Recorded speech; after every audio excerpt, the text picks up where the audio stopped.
Hello mga Mars, magluluto po tayo ngayon ng dorado fish fillet. Ito po, lagyan ko po ng asin.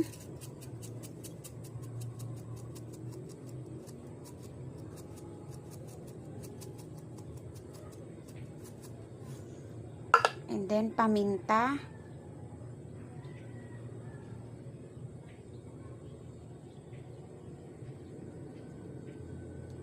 And then garlic powder po.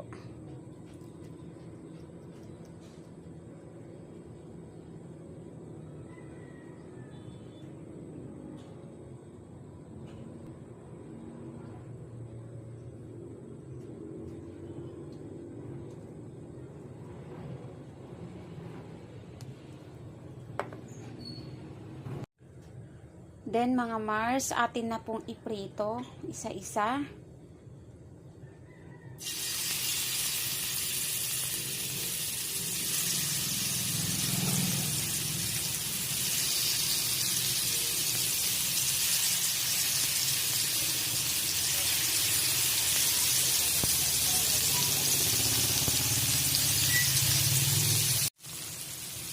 Then atin pong baliktarin mga Mars.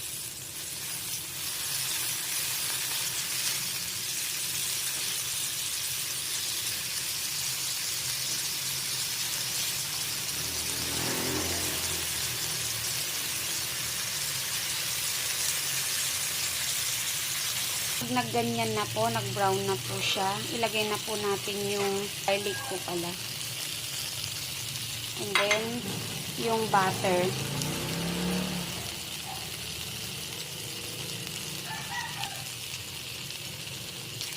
Then, lutuin lang po natin.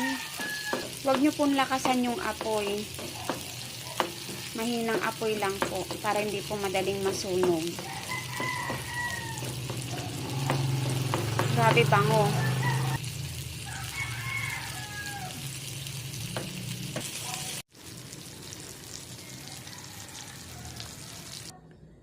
Yan po mga Mars. Luto na po ang ating dorado fish fillet. Wala po akong lemon, kaya kalamansi na lang po nilagay ko.